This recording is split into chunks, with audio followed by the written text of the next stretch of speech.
एक ऐसा नाम जो दशकों से भारत की सुरक्षा एजेंसियों और अंतर्राष्ट्रीय खुफिया संगठनों की नींद उड़ाए हुए है। अपराध की दुनिया का वह अंधेरा चेहरा जिसे न पकड़ पाना ही उसकी सबसे बड़ी जीत बन गई। यह कहानी एक पुलिस कांस्टेबल के बेटे जो मुंबई की गलियों से शुरू होकर इंटरपोल के मोस्ट वांटेड लिस्ट में शामिल हो गई। यह कहानी है दाऊद इब्राहिम कास्कर की। नमस्ते मित्रों, आपका स्वागत है जे विथ आर यूट्यूब चैनल पर।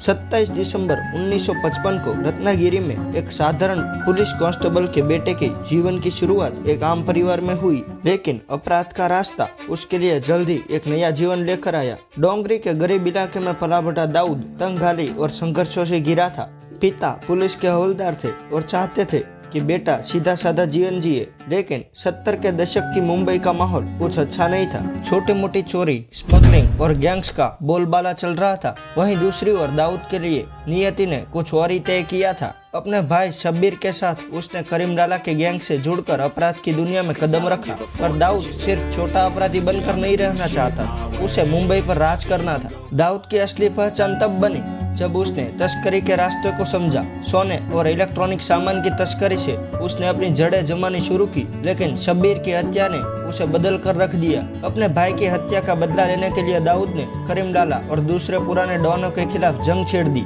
जल्दी उसने डी कंपनी की नींव रखी, एक ऐसा संगठित नेटवर्क जो अपराध, तस्करी और आतंक का पर्याय बन गया। डी कंपनी न केवल मुंबई बल्कि दुबई और यूरोप में भी अपना ऑपरेशंस फैलाने लगी। इसी दौर में दाऊद ने बॉलीवुड पर भी अपनी पकड़ बना ली। वह फिल्में फाइनेंस करने लगा, जिससे उसने ग्लैमर और ताकत दोनों को अपनी मुट्ठी में कर लिया। 80 के दशक के अंत तक दाऊद ने दुबई को अपना घर बना लिया।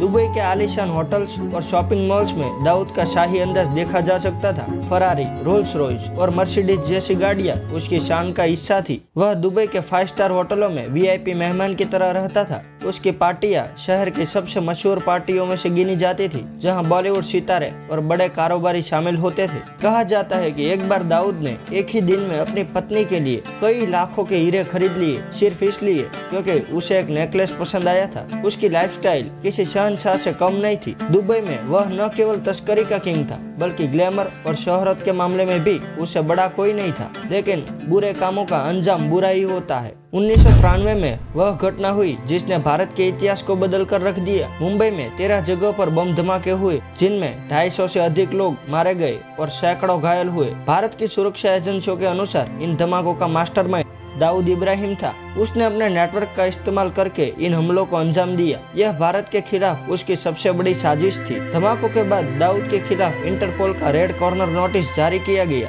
उसे न केवल एक डॉन बल्कि एक अंतर्राष्ट्रीय आतंकवादी के रूप में देखा जाने लगा। धमाकों के बाद दाऊद दुबई से भागकर पाकिस्तान चला गया। कराची के क्लिफ्टन इलाके में उसके आलीशान बंगलों की चर्चा आज भी होती है, लेकिन पाकिस्तान सरकार हमेशा उसकी मौजूदगी से इनकार करती रही। आईएसआई के संरक्षण में दाऊद ने अपनी गतिविधियों को जारी रखा। कहा जाता है कि वह अब भी ड्रग्स और हथियारों की तस्करी का रैकेट चलाता है। अफ्रीका से लेकर यूरोप तक उसके नेटवर्क फैले हुए हैं। भारत सरकार ने कई बार दाऊद को पकड़ने की कोशिश की। 2005 और 2013 में उसे कराची से निकालने के गुप्त ऑपरेशन की भी योजना बनी, लेकिन हर बार वह सुरक्षा एजेंसियों की पकड़ से बचता रहा। 2003 में अमेरिका ने उसे ग्लोबल टेररिस्ट घोषित कर दिया। फिर भी दाऊद आज भी गायब है। दाऊद इब्राहिम आज भी रहस्य बना हुआ है। क्या वह अब भी कराची में है या किसी नए ठिकाने पर छिपा है? क्या अब भी वह उतना ताकतवर है या बस एक नाम बनकर रह गया है? यह भारत के आजकल के माहौल से खूब पता चलता है कि वह कितना बड़ा डॉन है। खैर,